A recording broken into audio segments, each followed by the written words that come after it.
Bakery से भी ज़्यादा मज़ेदार क्रीम रोल घर में बना के तैयार करेंगे।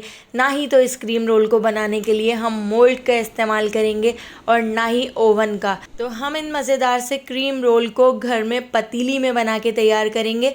तो चलिए इसकी रेसिपी को देख लेते हैं। तो बेकरी स्टाइल क्रीम रोल बनाने के लिए मैंने यहाँ पर ले लिया है 1 कप मैदा। तो इस 1 कप मैदे से ही हमारे 15 के करीब क्रीम रोल बनकर तैयार हो जाएंगे। तो देखिए 1 कप मैदे को मैंने इस तरह से एक मिक्सिंग बाउल में ऐड कर दिया है। इसमें 1/4 टीस्पून नमक और 1 टीस्पून भर के चीनी ऐड कर दी है। साथ ही हम इसके अंदर ऐड कर देते हैं 2 table spoon cooking oil. Oil की जगह आप बटर या घी का भी इस्तेमाल कर सकते हैं। अब हम इसको अच्छी तरह से मिक्स कर लेते हैं ताकि घी और सारी चीज़ें इसमें मिक्स हो जाएं।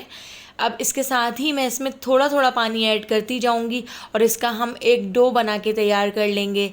तो आपने एक साथ सारा पानी ऐड नहीं करना है, बस थोड़ा थोड़ा पानी ऐड करके एक सॉफ्ट सा डो बना के तैयार कर लेना है। एक बार इस रेसिपी से क्रीम रोल बना के ज़रूर देखिएगा क्योंकि ये बहुत ही इजी रेसिपी है। बाहर के क्रीम रोल अनहेल्दी होते हैं लेकिन हम घर में इसको बिल्कुल साफ़ सुथरे तरीके से हेल्दी तरीके से बना के तैयार करेंगे। तो देखिए हाथों को मैंने धो लिया है और धोने के बाद मैं इस तरह से इसको थोड़ा सा नीट कर लेती हूँ ताकि ये चिपकना बंद हो जाए क्योंकि ये काफ़ी सॉफ्ट सा डो बन के तैयार हुआ है। इसके साथ ही थोड़ा सा मैंने हाथ पे ऑयल ले लिया है और ऑयल लगाकर हम इसको कवर करके आधे घंटे के लिए छोड़ देंगे। आधे घंटे में हमारा जो डो है वो बहुत अच्छी तरह से सेट हो जाएगा, चिपकना बंद हो जाएगा। जब तक डो सेट हो रहा है मैं यहाँ पर क्रीम रोल के लिए कोन बनाकर तैयार कर लेती हूँ। तो मोल्ड तो हमारे पास नहीं है लेकिन मोल्ड की जगह हम यहाँ पर बना लेते हैं इस तरह से कोन। तो मैंने यहाँ पर फॉइल पेपर से इस तरह से कोन बना के तैयार कर ली है।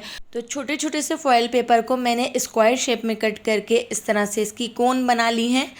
तो बिल्कुल इसी तरह से जब आप कोन बनाएंगे तो आपके जो क्रीम रोल हैं बिल्कुल बेकरी जैसे बन के तैयार होंगे। तो यहाँ पर मैंने 7 से 8 कोन बना के रख ली हैं।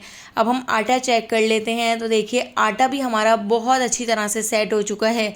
तो एक बार हम आटे को भी और नीट कर लेते हैं क्योंकि ये काफ़ी सॉफ्ट है तो अभी और चिपकेगा ये। तो थोड़ा थोड़ा सा आप इसके ऊपर मैदा डस्ट करते जाएं और इसको थोड़ा सा नीट करते जाएं ताकि ये चिपकना बंद हो जाए। इस डो से आप पेटिस, खारे बिस्किट, बाकरखानी भी बना के तैयार कर सकते हैं। तो आप ज़्यादा क्वांटिटी में ये डो बनाकर इसको 15 दिन तक स्टोर करके रख सकते हैं और जब आपका दिल करे आप इसको निकालें और बिल्कुल इसी तरह से आपने इसको बनाना है। बहुत सारी चीज़ें आप इससे बना के तैयार कर सकते हैं। तो देखिए मैं यहाँ पर डो बना के तैयार कर रही हूँ। तो इस डो को हमने यूनिपफ से बना के तैयार करनी है। तो देखिएगा मैं किस तरह से इस डो को रेडी कर लेती हूँ। तो पहले हमने इस पेड़े को बहुत अच्छी तरह से बेल लेना है, बिल्कुल बड़े साइज़ का और बिल्कुल पतला सा हमने इसको बेल लेना है। जहाँ जहाँ से चिपक रहा हो आप थोड़ा थोड़ा सा मैदा डस्ट करते जाएं और इसको इस तरह बेलते जाएं। अब यहाँ पर मैंने ले लिया है यूनिपफ। इसको शॉर्टनिंग भी कहा जाता है। ये घी से बन के तैयार होता है। इसकी रेसिपी मेरे यूट्यूब चैनल पे मौजूद है। आप मेरे यूट्यूब चैनल पे इसकी रेसिपी वॉच कर सकते हैं। अगर आपके पास यूनिपफ ना हो तो इसकी जगह आप बटर का भी इस्तेमाल कर सकते हैं, लेकिन बेकरी वाले हमेशा इस तरह की रेसिपी बनाने में यूनिपफ का इस्तेमाल करते हैं जिससे उनके जो बाकरखानी, खारे बिस्किट या पेटिस, क्रीम रोल बहुत ही परफेक्ट बनते हैं। यूनिपफ से ही बनाएंगे तो ज़्यादा अच्छा रहेगा। यहाँ पे हमने जितना आटा लिया था उसका आधा इसके अंदर मैंने यूनिपफ ऐड किया है। तो यूनिपफ को मैंने फ्रीज़र से निकाल कर बाहर रख लिया था, थोड़ा सा मेल्ट कर लिया था और इसको मैंने इस तरह से इस डो के ऊपर लगा दिया है। इसके ऊपर मैंने थोड़ा सा मैदा डस्ट करने के बाद इस तरह से फोल्ड कर लिया है। तो इस तरह से जो इसकी लेयर आएंगी वो बहुत ही मज़ेदार होंगी, बहुत ही परफेक्ट बनेंगी। मेरे पास प्लास्टिक रैप है लेकिन आप लोगों की आसानी के लिए मैं इसको इस तरह से शॉपर के अंदर डाल देती हूँ। आपने इसको इस तरह से शॉपर के अंदर डालकर इसको बिल्कुल सील पैक कर लेना है और इसको आधे घंटे के लिए आपने फ्रिज में रख देना है। तो देखिए इस तरह से मैं अच्छी तरह से इसको पैक करके आधे घंटे के लिए फ्रिज में रख देती हूँ। आधे घंटे बाद अब हम इसको इस तरह से निकाल लेते हैं। शॉपर से निकालकर हम इसको एक बार और बेलेंगे और बड़े साइज़ का बेलेंगे। इसके ऊपर मैं दोबारा से थोड़ा सा मैदा डस्ट कर देती हूँ और दोबारा से हम इसको बेल लेते हैं।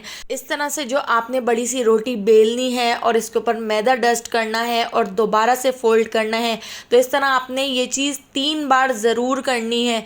इसी से आपकी जो रेसिपी है वो बिल्कुल परफेक्ट बनेगी। तो देखिए दोबारा से मैंने इसको इस तरह बड़े साइज़ का बेल लिया है, इसके ऊपर थोड़ा सा मैदा डस्ट कर दिया है और दोबारा से हम एक बार और इसको इस तरह से फ़ोल्ड कर लेते हैं।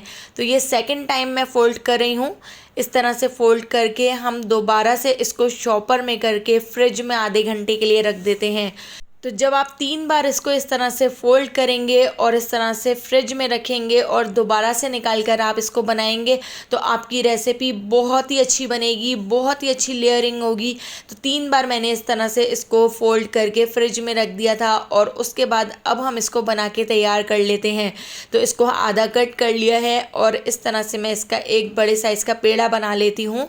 बाकी का जो बचा हुआ है इसको हम शॉपर में करके फ्रिज में रख देते हैं।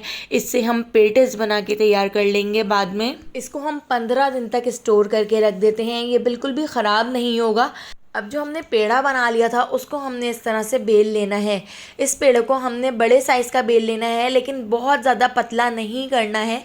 बस इस तरह से देखिए मैंने इसको बड़े साइज़ का बेलना है।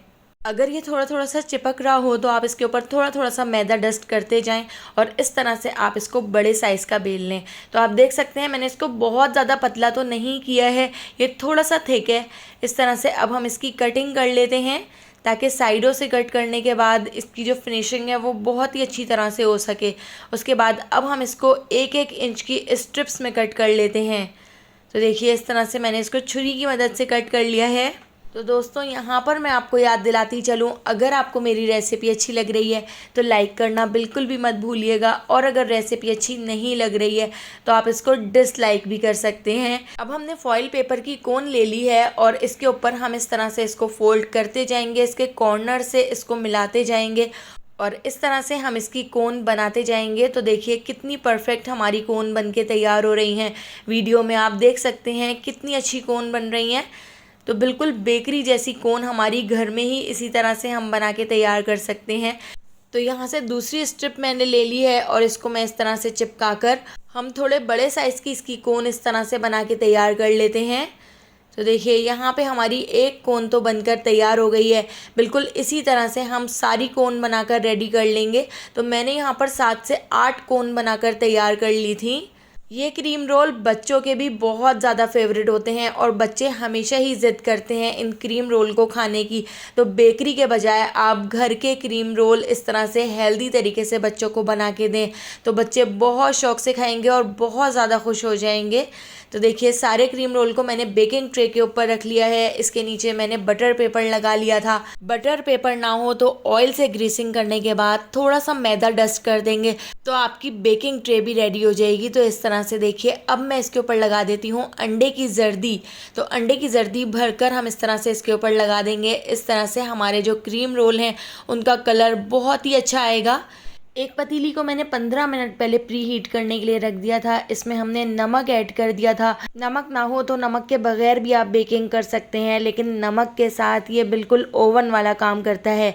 इसके अंदर स्टैंड रख के हमने इसके अंदर बेकिंग ट्रे रख दी है। 1 घंटे के लिए लो से थोड़े से ज़्यादा फ्लेम पर आप इसको ज़रूर छोड़िएगा। 1 घंटे में ही ये बेक होगा क्योंकि इसमें अच्छा सा कलर आने में टाइम लगता है। इतनी देर हम क्रीम बनाकर रेडी कर लेते हैं। तो 3 टेबल स्पून हमने यहाँ पर व्हिपिंग क्रीम ले ली है। ये मीठी होती है, इसमें चीनी पहले से ही मौजूद होती है, इसलिए मैंने इसमें चीनी वगैरह ऐड नहीं की है। तो आप विस्कर से या फॉक से भी इसको बीट कर सकते हैं। बहुत ही जल्दी ये क्रीम बीट हो जाती है। तो हमने इसको इतना बीट करना है कि सॉफ्ट पीक्स आने लगें। इसके साथ ही मैं इसके अंदर ऐड कर देती हूँ 2 table spoon butter. Butter add करने से बहुत ही मज़ेदार सा फ्लेवर हो जाएगा। तो मैं यहाँ पर होममेड बटर ऐड कर रही हूँ। अगर आपके पास ये बटर ना हो तो इसकी जगह आप बाज़ार का बटर भी ऐड कर सकते हैं। तो यहाँ पे देखिए हमारी जो क्रीम है वो बनकर तैयार हो चुकी है। व्हिपिंग क्रीम को बीट करने में सिर्फ 2 मिनट का टाइम लगता है। तो यहाँ पे हमारी बहुत ही अच्छी तरह से व्हिपिंग क्रीम बीट हो चुकी है। अब मैंने यहाँ पर एक पाइपिंग बैग ले लिया है, इसमें एक नोज़ल लगा लिया है। अगर आपके पास पाइपिंग बैग या नोज़ल ना हो तो आप किसी शॉपर में डालकर भी इस क्रीम को इसके अंदर ऐड कर सकते हैं। तो पाइपिंग बैग के अंदर हमने अच्छी तरह से इस क्रीम को भर लिया है। यहाँ पे हमारी क्रीम भी तैयार हो चुकी है। इसको मैं फ्रिज में रख देती हूँ। 1 घंटे में हमारे यहाँ पर रोल भी रेडी हो चुके हैं। आप देख सकते हैं कितना अच्छा, कितना ज़बरदस्त कलर आ चुका है। तो रोल को हमने पंखे के नीचे रखकर अच्छी तरह से ठंडा कर लिया है। ठंडा करने के बाद अब हम इसके फॉइल पेपर को इस तरह से निकाल लेते हैं। तो देखिए कितना ईजी तरीके से फॉइल पेपर भी निकल गया है और यहाँ पर कितने ज़बरदस्त हमारे रोल बनकर रेडी हो चुके हैं। तो सारे रोल के अंदर से हम इस तरह से फॉइल पेपर को निकाल लेते हैं। मैंने बहुत ही इजी तरीके से आपसे ये रेसिपी शेयर की है, तो एक बार इसको ज़रूर बनाइएगा। तो इस तरह से देखिए हमारे रोल भी यहाँ पर ठंडे हैं और हमने इनके फॉइल पेपर को भी निकाल लिया है। अब हम इसके अंदर क्रीम ऐड कर देते हैं। अगर आपके पास नोज़ल ना हो तो नोज़ल के बगैर भी आप इस तरह से सिंपल तरीके से इस क्रीम को इसमें ऐड कर सकते हैं। बच्चों के फेवरेट हम इसके अंदर डाल देते हैं चॉकलेट स्प्रिंकल्स। तो यहाँ पे हमारे बहुत ही मज़ेदार से क्रीम रोल रेडी हो चुके हैं। रेसिपी पसंद आई हो तो लाइक, शेयर और सब्सक्राइब करना बिल्कुल भी मत भूलिएगा और बेल आइकॉन के नोटिफिकेशन को ज़रूर ऑन कीजिएगा, क्योंकि डेली मैं आपके लिए बहुत ही मज़ेदार सी रेसिपीज़ लेकर आती हूँ। तो आने वाली वीडियो तक मुझे दीजिए इजाज़त। अल्लाह हाफ़िज़।